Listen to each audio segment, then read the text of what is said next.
Assalamualaikum warahmatullahi wabarakatuh. Bismillahirrahmanirrahim. Alhamdulillahirabbil alamin wa bihi nasta'imu ala umuri dunya waddin. Wassalatu wassalamu ala sayyidina wa maulana Muhammadin wa ala alihi wa sahbihi ajmain amma ba'du. Panjenenganipun para pundhen, para pinisepuh-sepuh ingkang hanggung mastuti dumateng pepuyaning kautaman ingkang satuhu pantes pinundi. Para kiai, para alim ulama ingkang rinten dalu tansah sumandhing kitab wahyuning Ilahi. Mongko panuntun kiblating panembah ingkang satuhu agunging dharma. Para pangemban-pangembating praja satriyaning nagari ingkang mongko pandam-pandaming para kalodasi ingkang sinubeng pakurmatan. Para satiwejo carana madya sumawana para tamu kakung putri ingkang pantes nampi pakurmatan satuhu pantes lamun sinudarsana kanthi pinayungan budi rahayu linambaran tata trapsila keparenga kula ingkang putra ambuka wiwaraning suka wenganing wicara dwaraning kandha neninggih awit saking keparingipun pepundhen kula Bapa Wiwit Santosa sekalian Ibu Wiwik Supatmawati ningsih ing rikalenggan punika kula mradhapa kapitedan sinaraya ingkang parikedah kinen andhejeri mongko pranata adicara ingkang tartamtu kewala keneraken wontenipun pahargyan prasaja rikalenggahan punika dawah Ari Piniji Radite manis utawi akad legi surya ingkang kaping 3 dasa candra kaping 11 warsa 2000 selangkung Masehi. Panjenenganipun Bapa Wiwit Santosa Ibu Wiwik Supatmawati ningsih kepareng mahargya suta hamiwaha siwi nenggih boyong basuki utawi ngundha mantu ingkang putra Mas Bagus Nyasa Direkta Silva Grandika Santosa ingkang kepareng nambut silaning akrami kalian Orayu binti Alfi Saadah putra putri saking panjenenganipun Bapa Badarun Ibu Mari Atul Kiptiah almarhum ingkang widalem wonten ing wewengkon Cupo Desa Ngrudo Kecamatan Ngawi Kabupaten Ngawi. Anamung saderengipun kepareng tinarbuka lampahing paewan prasaja ing kalenggan punika langgeng rumiyin sumangga nun kula dherekaken manungku raos puja miwah puji syukur wonten ngarsa dalem Gusti Allah Subhanahu wa taala. Awit saking lumintuning barokah rahmat tuwin hidayahipun sehingga ngiri kalenggan punika ndika sami dalasan kula tasih pinaringaken tempal manunggal kanthi pinayungan karharjan kalis ing rubeda nir ing sambikala. Selamat satu salam muhung tansah kula aturaken dumateng junjungan kita Nabi Agung Nabi akhirul zaman nenggih Nabi Muhammad sallallahu alaihi wasallam ibni Abdillah ingkang sampun bekta umatipun saking zaman jahiliyah ngantos dumugi zaman kepinteran samangki sehingga ngiri kalenggan punika ndika sami dalasan kula tasih pinaringaken ngawuningani edi penining swasana kebiyaring alam gesang wonten ing jaman pranatan enggal samangki kanthi pinambaran tetepipun iman lan Islam amin Allahumma amin. Kunjuk panjenenganipun para kadang para pepundhen miwah para tamu kakung putri ingkang kepareng ngrasuk agami sanes katuran muji syukur hanut satataning agami ingkang kepareng rinasuk suwang-suwang pangajab sedya saking panjenenganipun Bapa Wiwit Santosa Ibu Wiwik Supatmawati ningsih mugi wonten suka liraning penggalih jengan ndika sami kepareng lenggah irunggan suka parisuka mangestrini saha paring berkah anggenipun mahargi ingkang putra temanten kekalih mugi tansah manggih rahayu widodо kalis ing rubeda nir ing sambikala wiwit purwa madya ngantos dumugi wusananing pahargyan prasaja ing kalenggan menika satemah rahayu sagung dumadi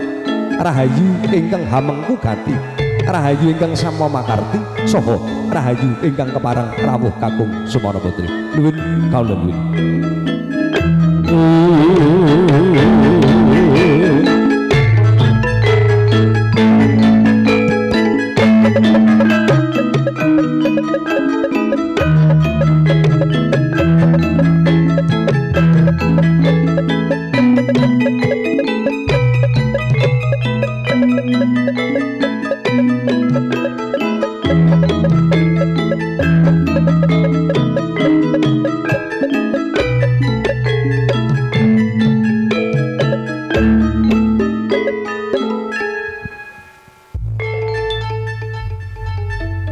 para lenggah kakung sumana putri ingkang satu agunging dharma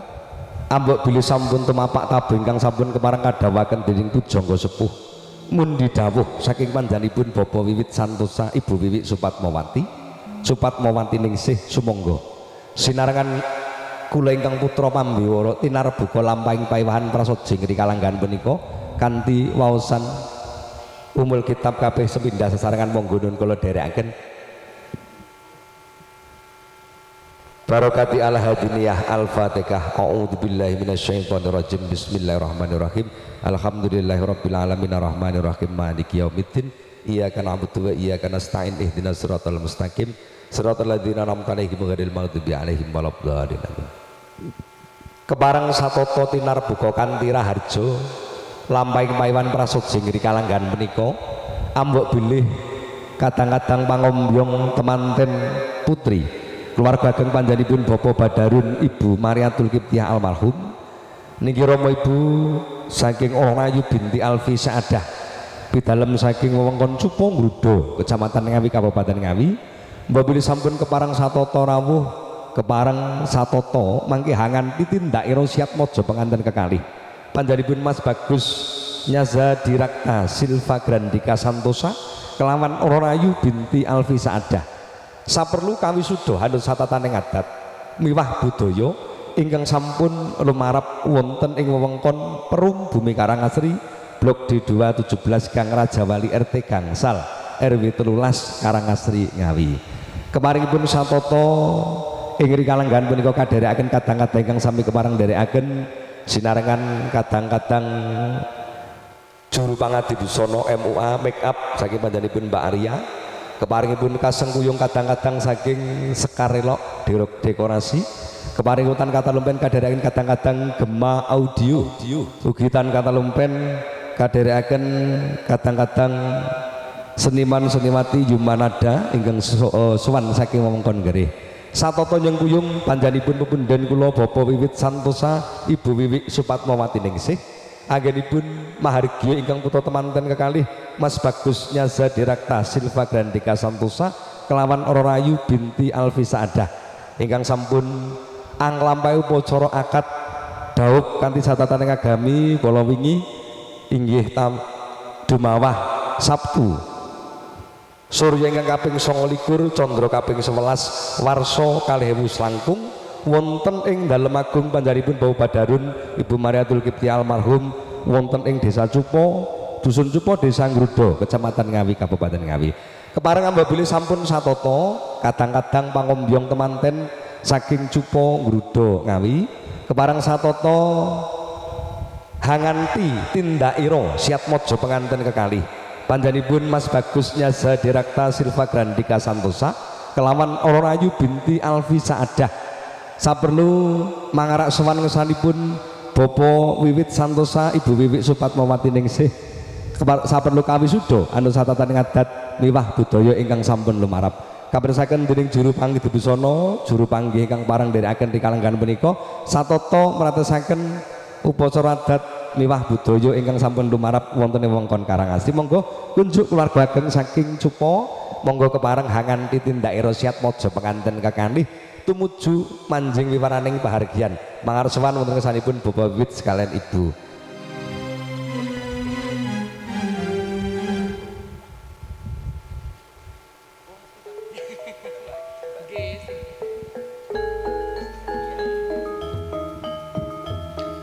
sinarengan kadang-kadang ingkang dherekaken ing kalanggan punika monggo keluarga ageng saking Cupo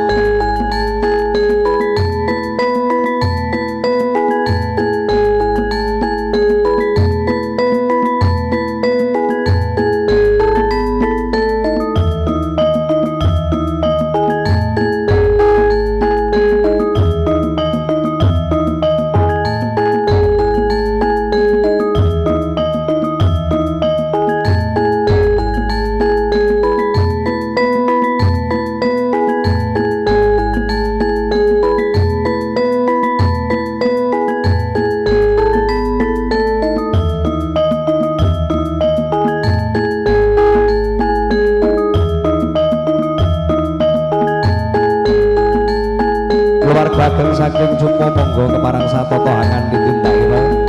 siat mojo penganten kekalih.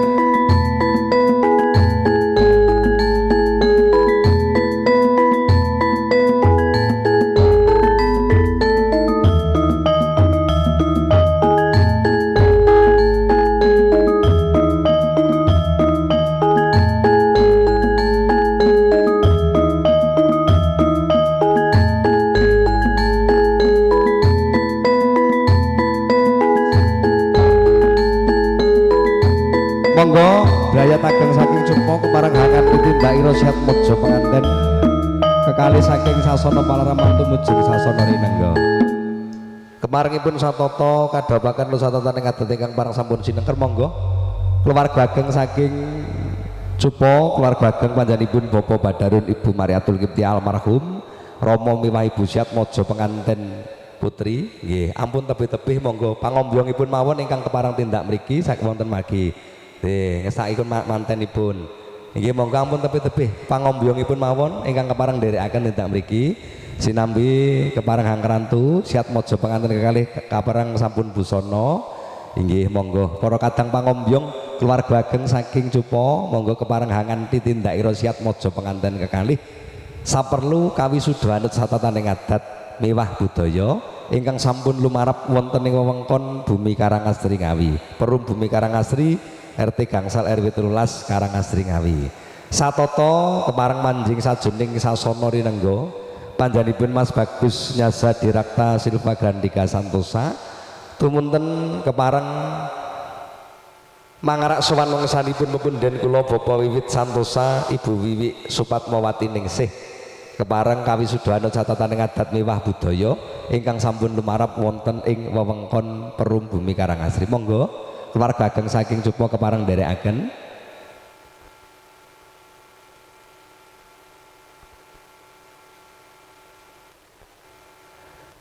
satata hangan ditindakira siat mojo penganten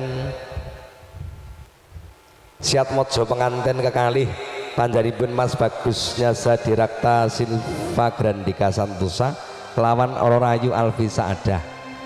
rikalanggan punika memareng kakanthi dening brayat ageng saking wewengkon Cupo Ngrudo Ngawi mangarak sowan arsa winisuda anut catataning adat Widiwidana ingkang sampun lumarap wonten ing wewengkon Perum Bumi Karangasri RT Gangsal RW 13 rikalanggan punika monggo keparang satata hanganti kadang-kadang saking Cupo inggih awit sampun satata samekta rikalanggan menika mangarak sowan kesanipun Bapak Wiwit Santosa Ibu Wiwi Supatmawati Ningsih siat mojo penganten kekalih inggih anggenipun keparang mangarak sowan kadherekaken srokalan utawi selawatan saking kadang-kadang Yumanada keparang satata nderekaken rawuhipun siat mojo penganten kekalih Allahumma sholli ala Muhammad ya Nabi salam alaika ya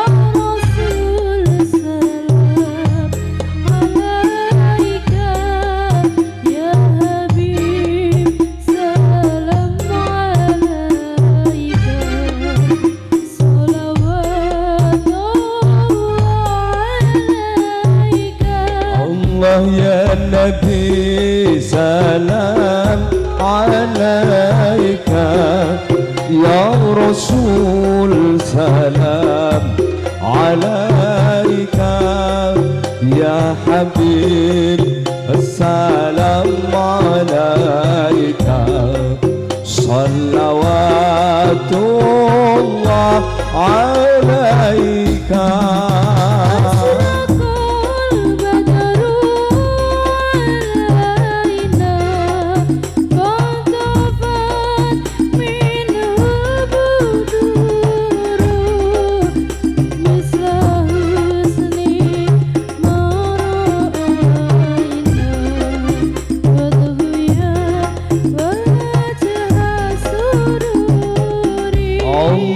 ya Nabi salam alaika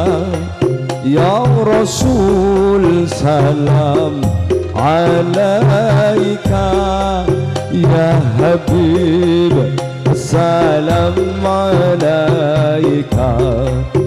Salawatullah alaika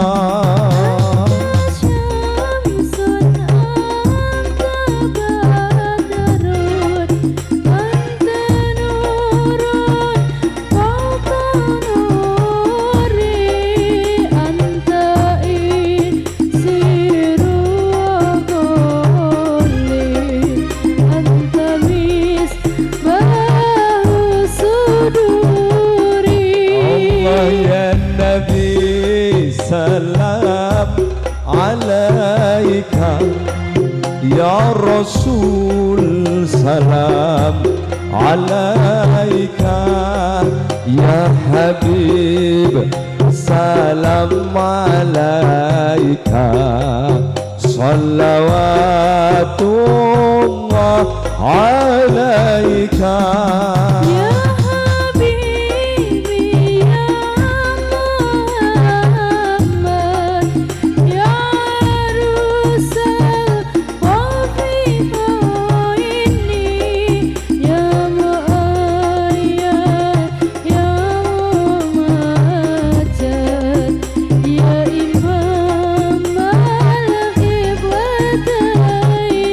Allah ya Nabi salam alaika ya Rasul salam alaika ya Habib salam alaika salawatullah alaika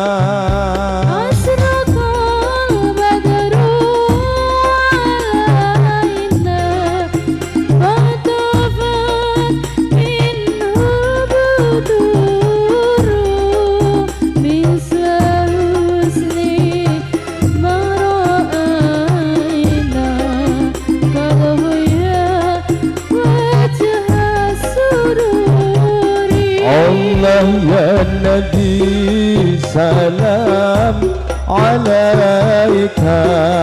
ya Rasul salam alaika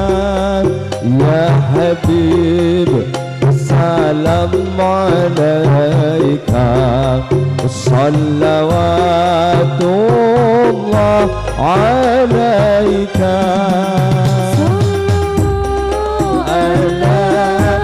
Muhammad sallallahu alaihi wasallam sallallahu ala Muhammad sallallahu alaihi wasallam.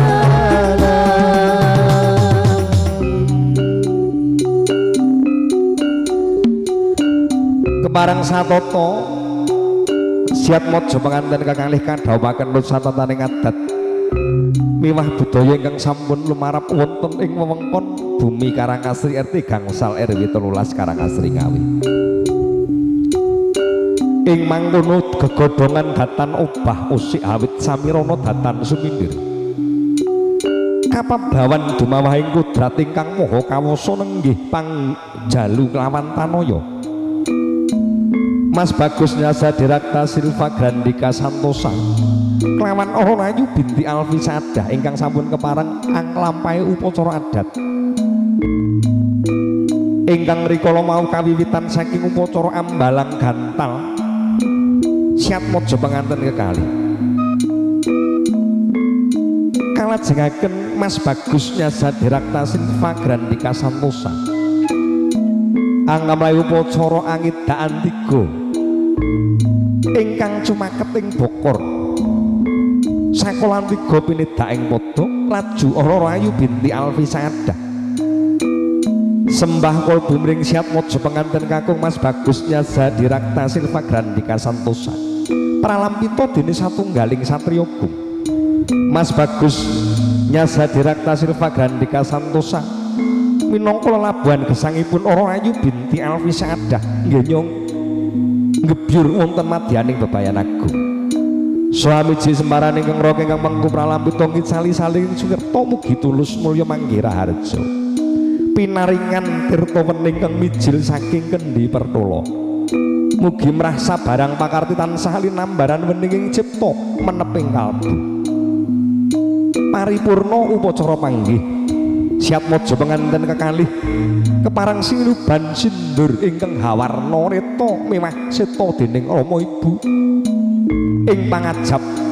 Muga bebayanipun Mas Bagus Nyasa Direkta Silva Grandika Santosa kelawan Rayu binti Alfi Saadah nggih mangun bebayan tinuntun ing reh kautaman wani marang bebener wedi marang kanistan nyanyanding wahyu jodoh sejati atut runtut donya temekeng delahan barokah setya donya barokah donya kelawan akhirat kalenggahaken wonten ing dalem agung panjenenganipun Bapa Wiwit Santosa Ibu Wiwit Supatmawati ningsih mboten ketang saged biaring tadhit tumunten kaboyong tumujing setinggil tinata-rata sinarengan para tamu kagung putri para kadang penderek penganten ingkang sami kemarang derek lenggah angklaras moyo candani.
Parang kalenggahaken wonten ing dalam agung sampun sawetawis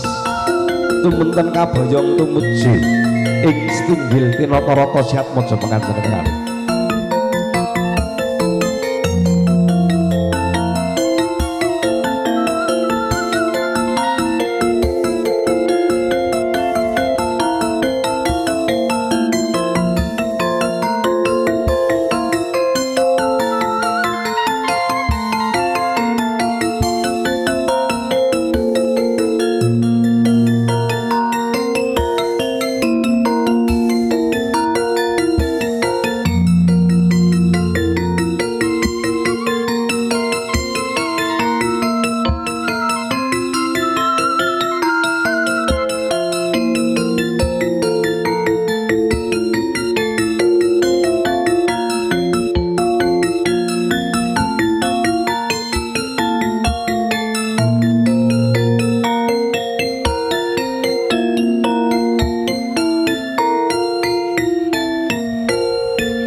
Inggih keparang satoto siap mojo penganten kekalih keparang kadhapaken anut satataning adat ingkang parang sinengker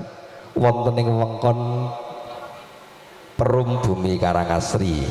RT Gangsal RW 13 Desa Karangasri Kecamatan Ngawi Kabupaten Ngawi. Kemaringipun rikalanggan menika siap mojo penganten kekalih mapan wonten ing Stinggil Tinotorata kang ginaran babut permadani sinebaran sari-sari. Inggih lenggah arsa winisuda hanusatataning adat miwah budaya ingkang sampun lumarap wonten ing wewengkon Perum Bumi Karangasri Gang Rajawali RT Gangsal RW 13 RW 13. Keparingipun sampun lenggah wonten ing Dampari Nenggawa Winukir Gading Siatmaja penganten kekalih wondene Kadang Disan Sutresno panjenenganipun Bapak Badarun Ibu Sulih saking Ibu ugi Sulih saking Ibu Mariatul Kiptia almarhum sampun kepareng derek lenggah mangayu bagya somartuwi keparengipun pependhen kula Bapak Wiwit Santosa Ibu Wiwik Supatmo Ningsih anggenipun mahargi ingkang putra temanten kekalih. Para lenggah, para tamu kakung Sumana putri ingkang sato agung ing dharma. Keparingipun pependhen kula Bapak Wiwit Santosa Ibu Wiwik Supatmo Wati Ningsih murih barokahipun paewan prasaja ing kalanggan punika badhe kawontenaken upacara Gema Wahyu Ilahi utawi pengaosan ayat suci Al-Qur'an ingkang badhe kasarira dening panjenenganipun Ustadz Fadli. Pramila saiki menika kunjuk panjenenganipun para tamu kakung putri sedaya kegiatan keparang lumerem sawetawis midhangetaken pangestreni lantunan-lantunan ayat suci Al-Qur'an kunjuk panjenenganipun pepundhen kuna Ustadz Fadli sasana liwah sasana sawetahipun kula sumanggaaken sumangga.